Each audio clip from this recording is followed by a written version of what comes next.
Hello students, welcome to Jija academy Lahore.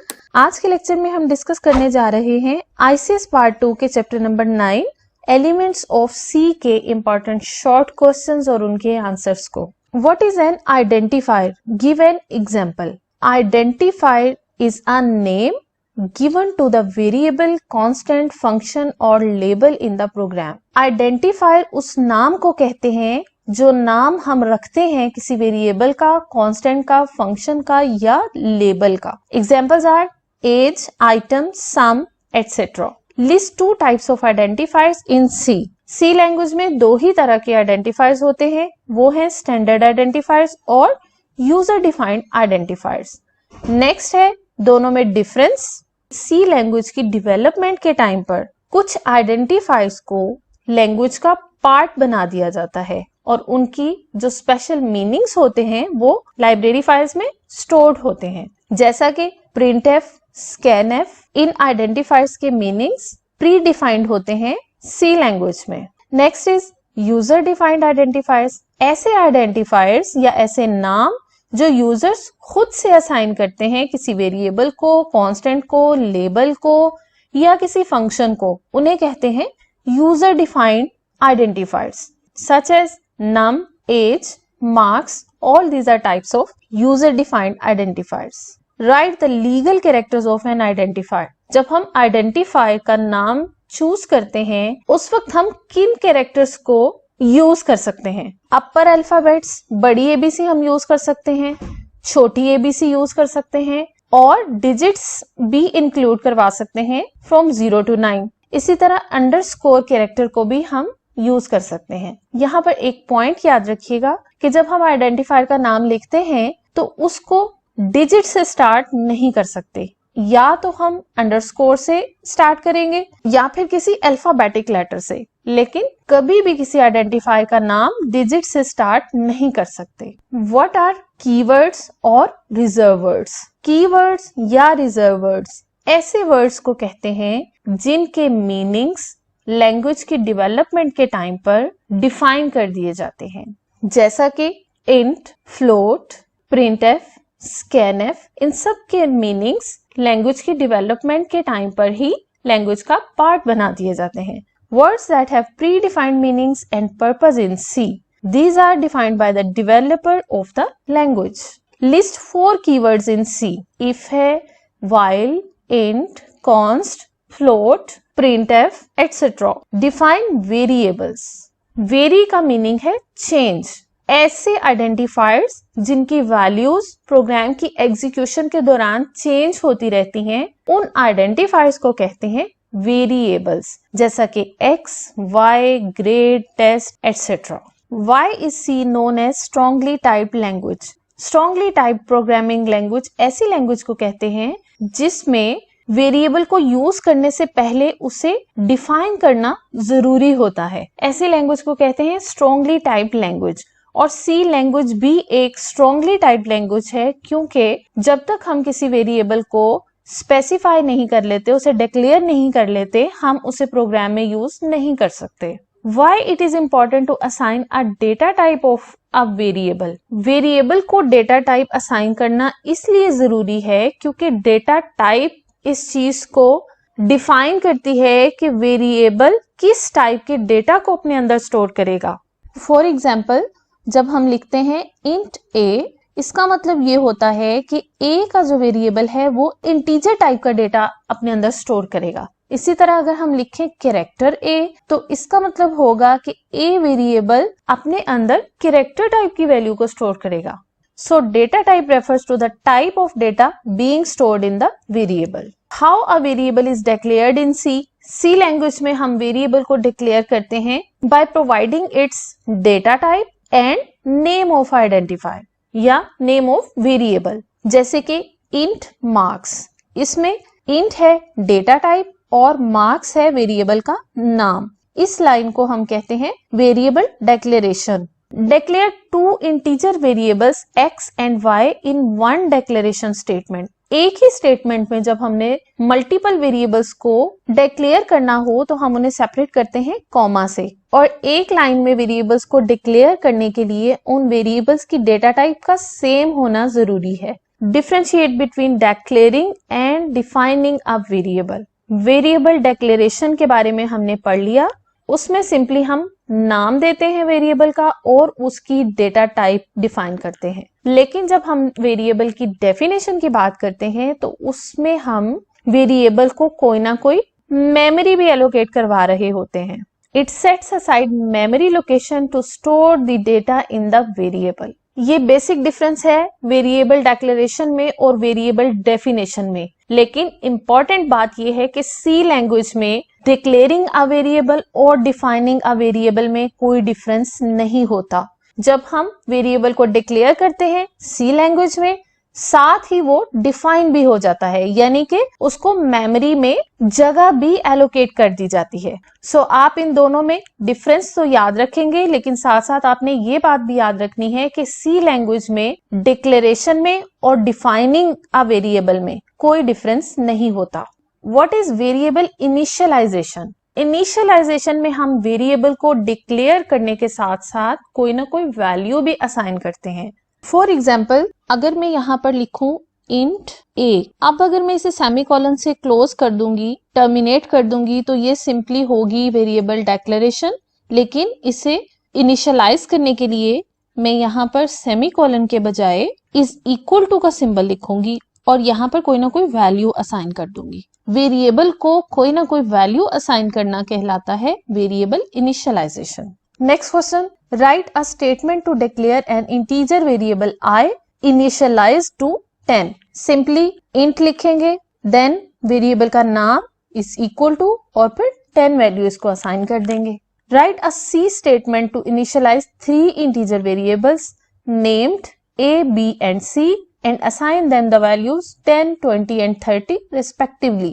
Respectively का meaning definitely आप जानते होंगे कि पहले वेरिएबल को पहली वैल्यू, दूसरे वेरिएबल को दूसरी वैल्यू और तीसरे वेरिएबल को तीसरी वैल्यू असाइन करनी है। इसको हम यूं लिखेंगे, int a, b, c and then इसे टर्मिनेट करेंगे। उसके बाद a वेरिएबल को इनिशियलाइज कर दिया 10 से, b is equal to 20 and c is equal to 30।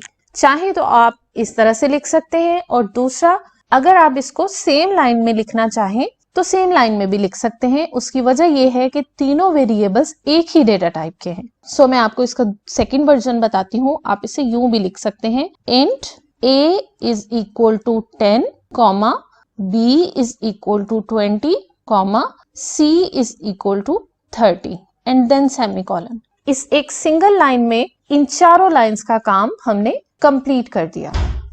Next question is, what is garbage value? Initialization में हम अपनी मर्जी की कोई ना कोई वैल्यू असाइन करते हैं वेरिएबल को, लेकिन अगर हम वेरिएबल इनिशियलाइजेशन नहीं करते, यानी सिंपली डिक्लेयर ही कर देते हैं, तो कंपाइलर ऑटोमेटिकली उस वेरिएबल को अपने से कोई वैल्यू असाइन कर देता है।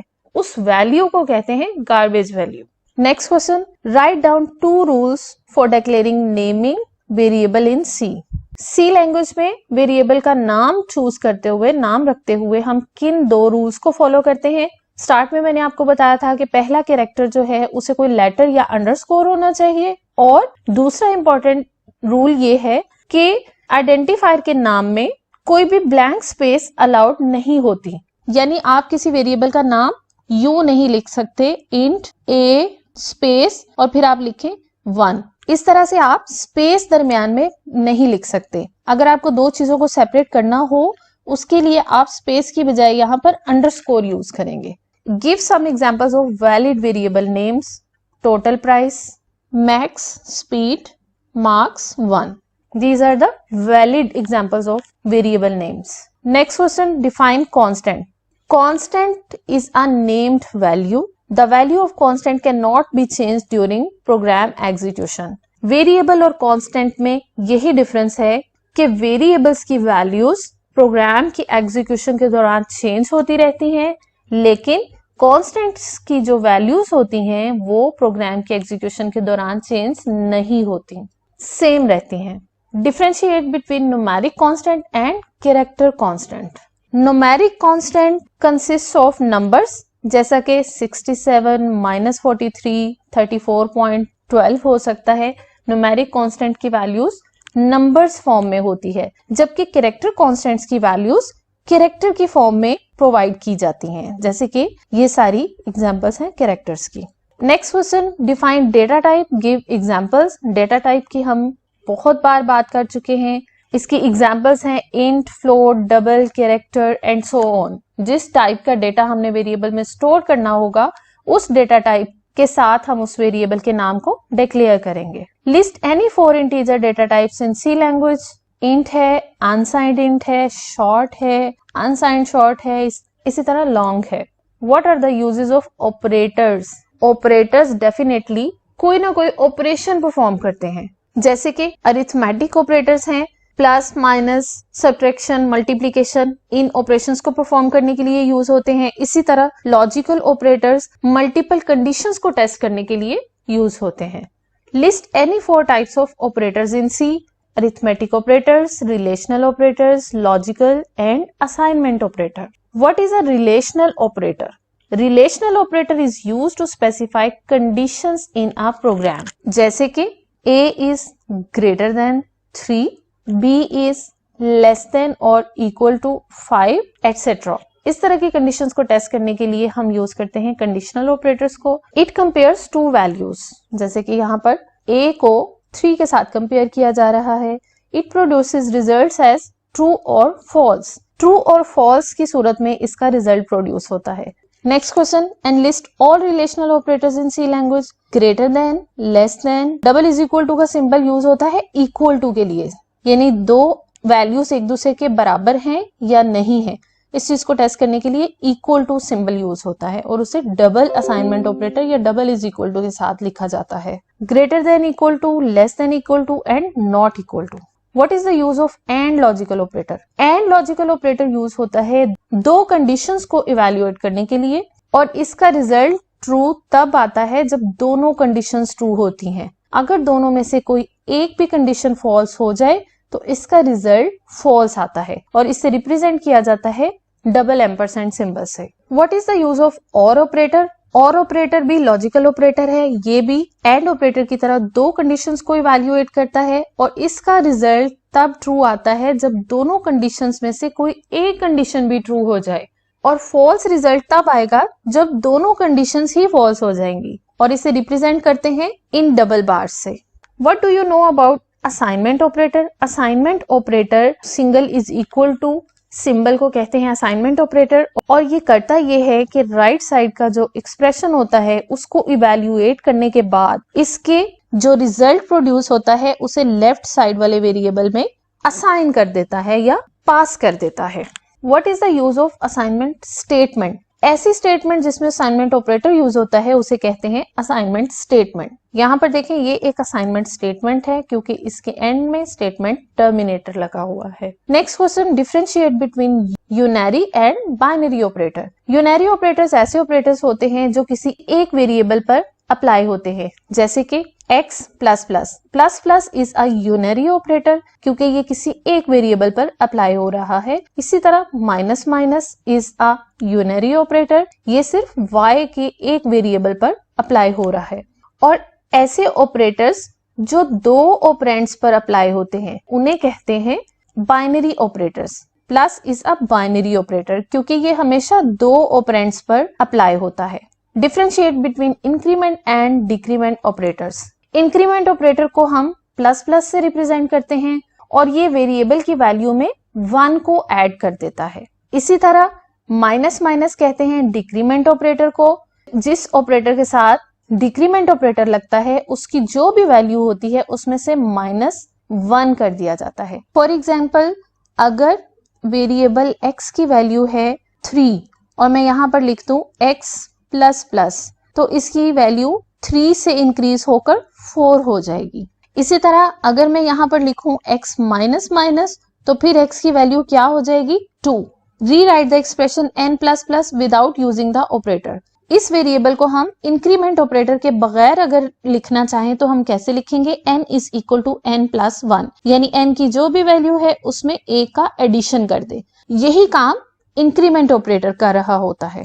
Next question, what is compound condition? Give an example. Compound condition इस टाइप की कंडीशन को कहते हैं जिसमें more than 1 conditions are evaluated. यहाँ पर देखें एक कंडीशन यहाँ पर इवेल्युएट हो रही है कि a 50 से बड़ा है या नहीं, whether a is less than 100। इन दोनों कंडीशंस के जो आंसर्स आएंगे उन पर फिर एंड ऑपरेटर अप्लाई किया जाएगा। इस तरह की कंडीशंस को हम कहते हैं compound conditions. A type of comparison in which more than one conditions are evaluated is called compound condition. और लॉजिकल ऑपरेटर्स को हम यूज करते हैं इन कंपाउंड कंडीशंस, जैसे कि यहाँ पर एंड का लॉजिकल ऑपरेटर यूज हो रहा है। यहाँ पर आप और का भी कर सकते हैं, नॉट का भी कर सकते हैं। Next question, what is compound assignment operator? Compound assignment operator in types के ऑपरेटर्स को कहते हैं जिसमें असाइनमेंट ऑपरेटर के साथ कोई ना कोई अरिथमेटिक ऑपरेटर अटैच होता है। डिफाइन कंपाउंड असाइनमेंट स्टेटमेंट, ऐसी स्टेटमेंट जिसमें कंपाउंड असाइनमेंट ऑपरेटर यूज हो उसे कहते हैं कंपाउंड असाइनमेंट स्टेटमेंट। जैसे कि ये एक स्टेटमेंट है जिसमें कंपाउंड असाइनमेंट ऑपरेटर यूज हुआ है, इस पूरी स्टेटमेंट को कहेंगे compound assignment statement. Define the concept of operator precedence, the order in which different types of operators in an expression are evaluated is known as operator precedence. For example, अगर मैं यहाँ पर एक एक्सप्रेशन लिखूं, इस expression को solve करते हुए अगर हम ऑपरेटर्स प्रेसिडेंस को फॉलो करें तो पहले बारी आती है मल्टीप्लिकेशन ऑपरेटर की, यानी पहले b और c को मल्टीप्लाई किया जाएगा, जो यहाँ पर आंसर आएगा उसको माइनस किया जाएगा a में से। This is called operator precedence.